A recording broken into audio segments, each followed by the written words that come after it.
Hey everybody, it's Mrs. C, and a couple crazy things happening today. I'm coming at you with a new program. This one's called Explain Everything, and also I'm doing something new, which is Ask Mrs. C.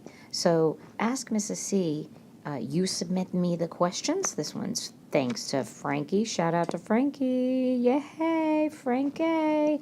This problem was sent to me by Frankie. It's coming from the 10 Marks website, and you guys are all working on it, trying to improve your skills, but you're finding it's a little bit tricky when you can't even understand the question. So I thought, hey, submit me some of the problems. I'll do them for you, show you how to do them, and then maybe even come up with a couple practice ones for you. So thank you, Frankie, for sending us this question. And the directions read, fill in the boxes with values that satisfy each condition. So this is actually, gosh, this is two problems, isn't it? So yeah, boom. A little movie magic there for you. We have two problems. So let's first go ahead and just attack this one. What do you think? Woohoo! I know, this is just way too much fun. I'm so going to get distracted. All right. I would love to get rid of this one. Let me see if I can figure it out. Yeah, no. Okay, it's just going to be all kinds of fun. Boom, there you go. All right, let me grab my pen and see what kind of damage I can do here. Well, so we have the first the first problem saying, what? It's asking, hang on, all right, I know, it's just, I don't know how to work this, just bear with me. The equation 3x minus 9 is equal to what? Times the quantity of 12 plus x. And it's telling me this is supposed to have no solution. Well, how do you get a no solution, or in this other problem, if you take a look at it, an infinitely many solutions? Well, that's easy. I can tell you that. No problem. You have a no solution when you wind up having a problem like this. Take a look down here. 3x plus 2 equals 3x minus 4. Now, you notice here you have a 3x, and you notice here you have a 3x. Those are the exact same values. So let's just, for fun, pretend that x was equal to, say, I don't know, 4. If x was equal to 4, then 3 times 4 would be 12, right? So 3x would actually be equal to 12. And I'm just going to show you if this was equal to 4, right? It's the same thing. 3x is 3x no matter what side it's on. So that would be 12 minus 4. Now, I want you to look at this. Does that make any sense to you? 12 plus 2 is equal to 12 minus 4. How can that be? How can the same number, if you add something to it, and then the same number if you subtract something from it, be equal? It can't. And this is what a no solution looks like. That's not true. 12 plus 2 is 14. I'm just going to put it up here. And 12 minus 4 is 8. Is 14 equal to 8? No, it's not. And so because it's not, what we have here is a no solution. And so what we find is when we have the same amount of x's on the left as we have on the right, they wind up canceling out. If I was to minus 3x from both sides, they would have disappeared, and they would have left me with a 2 on the left and a negative 4 on the right. My x's disappeared, and I have a false statement. That, my dear children, is a no solution. Okay, so now what would be great is if I could make my eraser bigger. Can I? Well, I guess. All right, so what we're looking to do as I'm erasing is we're looking to think of a value that we could put in that box that would make a no solution, which would mean make my letters disappear. So you have to kind of play with both sides. I'm going to be honest with you. We have, go to pen, we have a 3x minus 9. I'm copying the problem up there. And then a blank times the quantity of 12 plus x. Now, you know whatever number is going to go here is going to have to distribute, right? We know the distributive property. So because it's going to have to distribute, what I'm trying to do is find a way that I could make this x equal to this x. This reminds me of like balancing chemical equations. Now, you haven't gotten there yet, but when Mrs. Naparlo does do the balancing chemical equations, it is just so much fun, and I think you're going to think of me here. So we're trying to think of a number that would give me what? A 3x. So what could I put in the front of that parenthesis that when I distribute will give me a 3x? Yes, yes, yes, I hear you. That's right, 3. So if I did that, I would have a 3 times 12, which is pretty much irrelevant here, but 36. And then 3 times x, which is a positive 3x. And then look at what we have. We have 3x minus 9 is equal to 36 plus 3x. Now, if you want to just follow it through all the way, notice that this 3x and this 3x, if you minus 3x from both sides, will cancel out. What's left? Negative 9 equals 36. Is that a true statement? No, that is not a true statement. Therefore, I could put the number 3 right there, and that would give me a no solution. Okay, I've got one for you to try. Now, 4x minus 2 is equal to what? Times the quantity of 2x plus 4. Now, if you need to, go ahead and pause so that you can give yourself a little bit extra time. But otherwise, I'm just going to jump right into the answer. Remember, if we're trying to get a no solution, now this is supposed to mimic this problem, right? So I need to fill in the box or the blank with a value that will render me a no solution. Oh, my phone is ringing. Hold, please. And I'm back. So here we go. The number that you could put there that would render you a no solution would be a 2. And why is that? Because 2 times 2x would be 4x. And then, can I pretend that's not ringing? 2 times 4 would be 8. Can I just mention that nobody ever calls me on my home phone? That's why I'm not worried. Okay, so then we would have a 4x minus 2 equal to 4x plus 8. Those x's would cancel out if I minused 4x from both sides, giving me the final answer of a negative 2 equal to 8. That's a false statement. Therefore, this is an example of a no solution. All right, aren't you dying to know if they're going to call back again? I think I'll have to answer if they call back again. Hold on. Okay, I cleaned things up, and now we're going to try the next one. Now, the equation blank x minus 8 equals 2 times the quantity of 3x minus 4. And I'm supposed to come up with a value that will render me an infinitely many solutions. That's another way of saying all real numbers or infinite solutions. It's a fancy word for saying I need you to make your x's disappear, but this time I need a true statement, not a false. A false is what you get when your x's disappear and you're left with, I'm sorry, I don't know that I said that right. A no solution is what you get when your x's disappear and you're left with a false statement. An all real numbers or an infinitely many solutions is what you have when your x's disappear and you're left with a true statement. So let's take a look here. We're almost going to be doing the opposite. Blank x minus 8 equals 2 times the quantity of 3x minus 4. So now, first of all, in order for my statement to be true, then my x's are going to have to disappear no matter what. It doesn't matter whether it's going to be no solution or all real numbers. My letters have to disappear. So let's see what my letters are always. 2 times 3 is, don't tell me, I don't know why I'm putting a 3. How do I undo that? Anybody? Back up, maybe? No, not back up. Erase. Good one. Okay.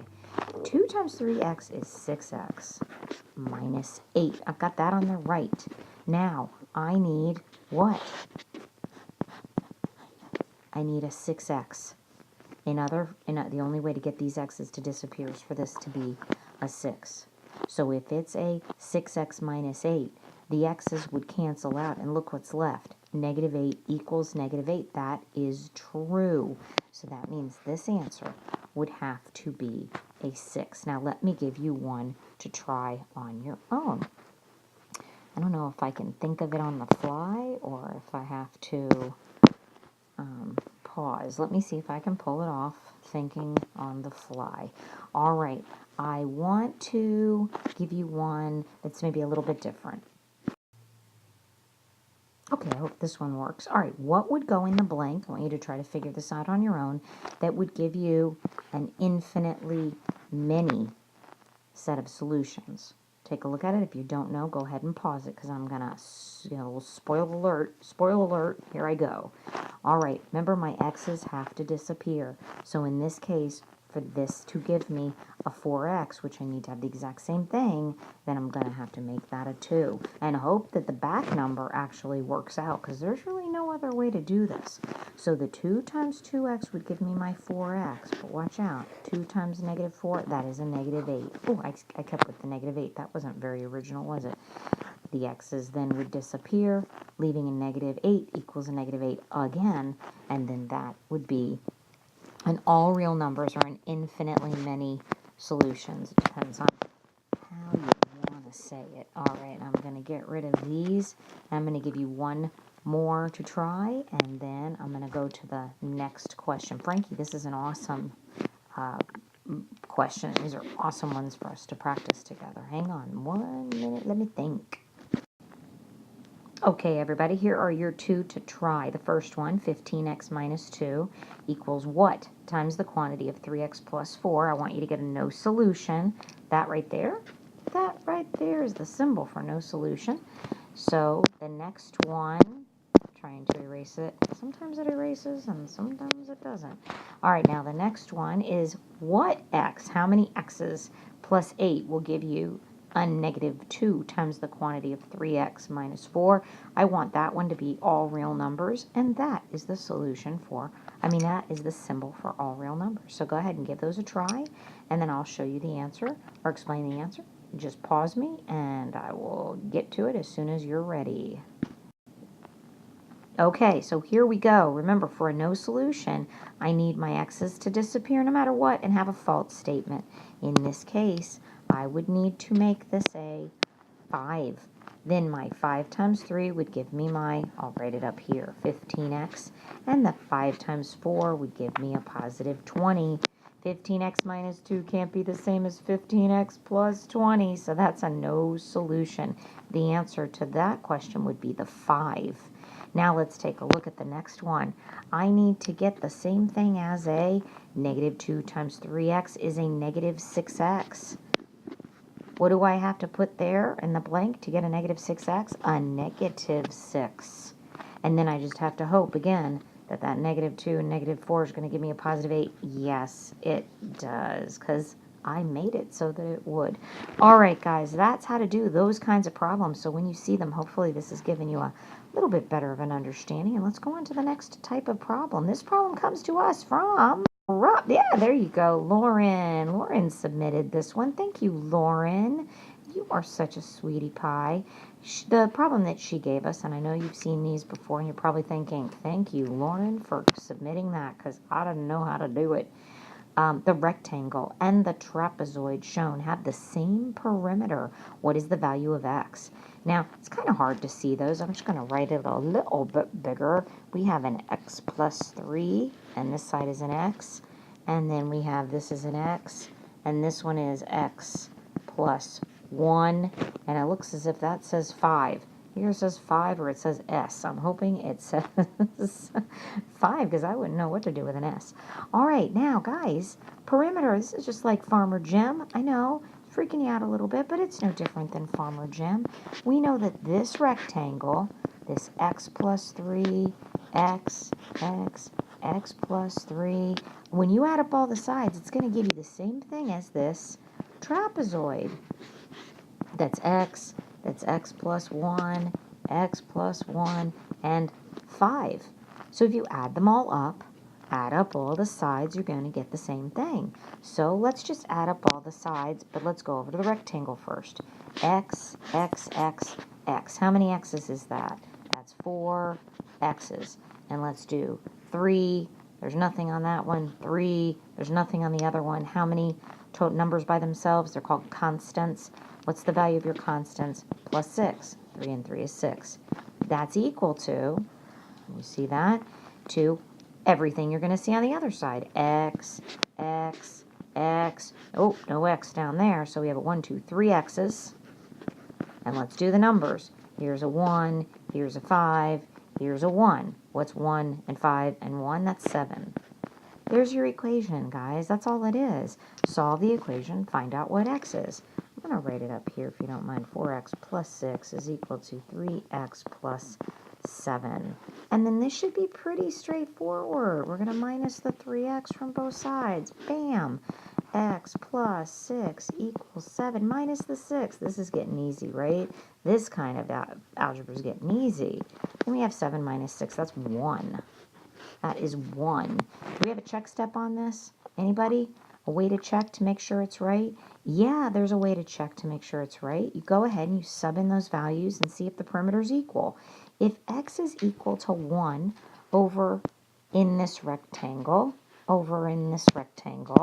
this one right here, hello there, arrow, whoa, okay, right there, boom, boom, boom, boom. Boom, boom, boom. Okay, if they're equal, I gotta tell you, this is just so much stinking fun, I can't handle it. If they're equal, then what do we know? We know that I have just too many choices and too much fun here. Okay, we know that if x is equal to 1, then the length is 1 plus 3, which is, that's right, it's 4. And then the other side is 4, right? X plus 3 is 4. That's 4 plus 4. And then we have the right and the left sides, those little widths, which were, we said 1, x is 1, and 1 is 2. So plus 1 plus 1. What's 4 plus 4 plus 1 plus 1? 8, 9, 10. We have a perimeter of 10. I'm going to put it in the middle there, and I'm going to shift things around, and I'm going to see what I get on the other one. Let's just, hello, not working. Hello. Wow. Okay, this is just, can I just say you should all explain everything and just play. I mean, it's so much fun. Let's add up all the sides of the trapezoid, remembering that x is equal to 1. If x is equal to 1, the top base, I know that's funny to say, right? The top base, trapezoids have two bases. The top base, called base 1, and the bottom base, called base 2. You can actually call either one base 1 or base 2. Doesn't really matter. They're always parallel. And so we have the top base is equal to 1. Then the bottom base is equal to 5. So that's a 1 plus 5. And then we've got those slanty sides. Those are called legs. So x plus 1 would be 1 plus 1. So it's a plus 2 plus 2. Do you remember what this has to equal? I do. It has to equal 10 because the perimeters were equal. That's what the problem said. What's 1 plus 5 plus 2 plus 2? 1 plus 5 is 6 plus 2 plus 2 is 4. 6 plus 4 is 10. Woohoo! Lauren, isn't that awesome? Everything is awesome. Everything is cool when you're part of a team. Woo! Everything is awesome when you're doing math with me. Okay, so there we have it. I know, I just completely lost track of what I was doing, but let me just get rid of that ginormous arrow. Let me erase some of this stuff, and let me give you another problem. Can I delete something? That's a little bit too small. I want to delete a large area. Bam! Well, that'll do it, won't it? Okay. Whew. I'm going to come up with one, give it to you, give you an example, and then you will be done. And hopefully you are just ready to go to 10 marks and kill it. I'm telling you, you are going to destroy this test when you're done. Hang on. Hold, please. All right, guys, I have your problem for you. The same scenario. You have two figures. The left side, can you tell what it is? These little marks on it mean that all of those sides are equal in length. I'm only going to give you one of them. So that's a square. So you have a square with a side length of 4s, and you have a triangle with a side lengths of 3s, 2s, and 11s. And I'm going to tell you that their perimeters are equal. So I'm going to ask you what's the value of s. I could ask you anything. I could ask you what's the area of the square. I could ask you what's the area of the triangle. I could tell you the perimeters are equal and ask you to find the percent one is of the other. I mean, I could do all kinds of crazy stuff to you. I'm not, but I could. So if you don't know already what the answer is, I want you to go ahead and pause and come back to me when you're ready to see what the answer is and how to do it. All right, so if you're still with me, let's do it. The square is 4s. Now that would be 4s on all sides, right? So 4s, 4s, 4s, and 4s. How many s's are there? Don't tell me 4. There's 4, 4, 4, and 4. How many s's? That's 16 s's. And there's no constant. So 16s is equal to a 3, an 11, and a 2. What is an 11 and a 2 and a 3? That's 16s. Ooh, isn't that curious? So we have 16s equal to 16s. So if we're going to solve this, what do we have to do to get s by itself? What do we have to do? Now, I want you to pause if you're not sure, because if you're starting to get a little bit curious, I want you to think about what's happening, and can you think back to Frankie's question? Oh, no, she didn't. She did not give us an example that would give us something that was related to Frankie's question. Are you kidding me, Mrs. C? Why would you do that? Why? Why would you do that? Because I'm trying to get you to think. So if we have a 16s equal to a 16s, isn't that aren't the s's gonna disappear? Didn't I just get through saying that if you have the same amount of s's on the left as you do on the right, they're gonna disappear and leave you with a statement? Well, in this case, they both disappear and leave you nuttin'. Nuttin' on the left and nuttin' on the right. Is that a true statement or a false statement? Is 0 equal to 0? Yes, it is, my dear children. This is an example of an all real numbers, or infinitely many solutions. But what does that mean with regard to geometry? What it means is if these are the proportions of the sides, if you really have a triangle that is has these legs, 3s and 2s, and a diagonal that's 11s, and you have a square that side length is 4s, that means it does not matter what the side length, the s, is equal to. Any number you pick, and you make sure it's the same on all of them, it'll give you the exact same answer. Try it if you're not sure. Pick a value for s, make it 2. If s was equal to 2, the side length would be 8. 8, 8, 8, and 8 is 32. Do it the same thing here. Do the same thing here. Put a 2 here, a 2 here, and a 2 here. Then you would wind up with a 6, a 22, and a 4. Guess what 6 and 4 is 10, and 22 is 32. You'll get the same answer for both of them. Now, they'll be different answers, but they'll be matching because they'll have equal perimeters. It's crazy. It's amazing. It's a beautiful thing. It's all real numbers. Now, I wanted to throw that out at you because it's easy to do them when they come out to a regular number. Duh, right? I mean, we could do this. We add up all the sides and we solve for x. Little bit saucier when your letters disappear. And now you got to figure out what that meant. What would a no solution mean? What if this had come out and my letters disappeared and somehow I wound up with a 1 is equal to a 5? That's a no solution, right? That means there's no number you could pick to put in there that would ever give you the same perimeter. No number. No number in existence. No solution. And so that is the application, my dear children, of Frankie's question to Lauren's question. And be ready, because the park's probably going to do that to you too. All right, guys, this has been awesome. I had a lot of fun. Number one, I had crazy fun just playing with this new program. Hope you enjoyed it. Hope I helped you a little bit. And most importantly, can I just say, send me your 10-mark questions, guys. This is on YouTube. I don't know. You could be from another country watching this. Don't know why, but hey, welcome, and it's great to have you. And send us your 10 marks questions, and I'll try and I'll throw it down for you. I'll give you a shout out. Woohoo! acrusoe@wlvschools.com. Have fun, guys. You know what? See you tomorrow. See you on the flip side. Peace.